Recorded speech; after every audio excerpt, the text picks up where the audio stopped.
தாய்மொழி தினம் நல்வாழ்த்துக்கள். தமிழ் மொழியின் சிறப்பை போற்றி அதன் அவசியத்தை உணர்த்தும் வகையில் ஒவ்வொரு ஆண்டும் பிப்ரவரி 21ஆம் தேதி உலக தாய்மொழி தினம் கொண்டாடப்படுகிறது.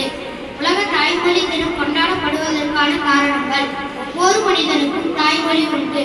அதனை எக்காரணம் கொண்டும் இழந்துவிடக் கூடாது. கல்வியில் இருந்து தாய்மொழியில் இருந்துதான் கல்வி தொடங்க வேண்டும். கல்வி என்பது வெறும் படிப்பு இல்லை, அது பண்பாடு, கலாச்சாரம், கலை, இலக்கியம், தத்துவம், நாட்டியம், இசை என்று பலவற்றோடு தொடர்பு கொண்டது. தமிழ் மொழிக்காக போராடி உயிரிழந்தவர்கள் அதற்கான இயக்கத்தை நினைவு கூறும் வகையில் இந்த தினம் கொண்டாடப்படுகிறது.